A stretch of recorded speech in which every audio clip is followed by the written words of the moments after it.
Welcome to Nasdaq Trade Talks. I'm Jill Malandrino, Global Markets Reporter at Nasdaq. October is National Financial Planning Month, and in partnership with the Balance, we've come up with a fantastic series to teach you some of the most important lessons learned when it comes to financial planning. Joining us for this segment, we have Kristin Meyers, Editor-in-Chief with the Balance, and we're going to discuss being prepared for buying a new home. And Kristin, I wish I spoke to you a few months ago to have made my life easier, because it really was quite the process. So where do you even start?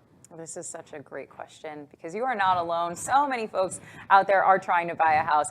So first, you really need to get a sense of your financial picture, at least in terms of your credit, because your credit score is going to be incredibly important when it comes to buying a house. So the first thing you want to do is essentially to order that credit report. You can get one free every single year on annualcreditreport.com. And then you want to look at that. Make sure, is the credit score one that you like? Are there errors on your credit report? Or even perhaps, did you have missed payments? Things on there that you might not like. You really want to get that report and perhaps then work on polishing it up and taking care of any errors perhaps that might exist in there. And once you start from there, you can really make some of those next steps in buying a house. Well, I was shocked by the costs. I expected there would be some costs, like closing costs and so forth, but even with repairs and maintenance, it's pretty shocking if you're not prepared for it. Yeah, buying a house is not cheap, sadly, Jill. So you do want to make sure that you are very aware of how much it costs. It's not just the cost of the home. You know, if a home is only $500,000, that's not all that you need to know. So first, you want those closing costs, as you mentioned. They are going to be a percentage of the house. Now, this will change sometimes state to state, location to location, but it is roughly 3 to 5%.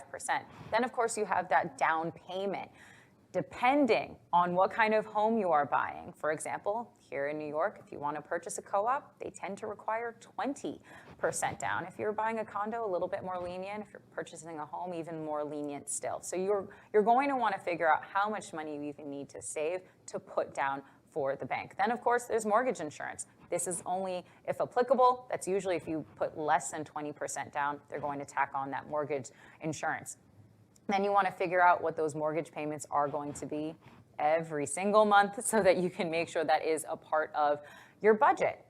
And then the counting does not stop there. The costs don't stop there. You have your realtor fees. You're going to have to, even if you're buying a home, you're also going to have to be paying that realtor. There might be property taxes. This is a big one that a lot of people do not realize or even remember about. Sometimes a house might look very attractive right in your price range, and then, you find out taxes are $18,000 a year. We'll divide that out by every single month. All of a sudden, that house might not be as affordable. And then depending on where you live, you might have those HOA fees that get tacked on either every month, every 6 months. That's also incredibly important. And then, as you mentioned, repairs and maintenance. Roofs, they're pretty pricey, so you want to make sure that you are ready for all of the hidden and even unhidden costs that are going to be associated with home ownership. So Kristin, as I was going through the mortgage process, my lender told me, if you're thinking about buying a new car, don't do it at this time. Pay off what you can. Why is reducing debt obligations so key during the mortgage process? You know, mortgages, or mortgage companies essentially, and banks are looking at how much they think that you can take on in terms of a loan. And that means if you have other obligations in terms of a car payment or even your student loans, or just even perhaps a personal loan that you may have taken out, they're going to say, okay, you can actually afford less in terms of those monthly mortgage payments. But on the flip side, if you get rid of some of that debt, if you don't have these other expenses, perhaps you've paid off your student loan debt, or perhaps you've paid off that car loan, the bank is going to say, okay, we can actually give you more money because you can actually afford that higher mortgage payment. So it's going to change how much you're going to be able to take out in terms of a loan, depending on those other debt obligations. And how do you find a mortgage lender? Well, you know, you can check with the Balance, but you can go with your current bank.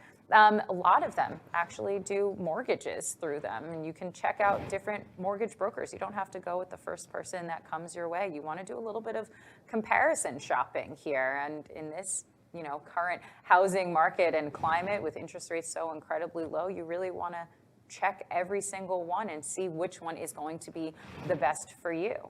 And what are your options if you don't qualify for a conventional mortgage? Well, there are other options, and there's so many different loan programs that are out there and available for you. You know, you've got a VA loan, an FHA loan. If you are a doctor, there's physician loans that are out there for you. So there are absolutely different options. So just because you don't necessarily qualify for one mortgage does not necessarily mean that you won't qualify for another. All right. Thank you for joining us for National Financial Planning Month. I'm Jill Malandrino, Global Markets Reporter at Nasdaq.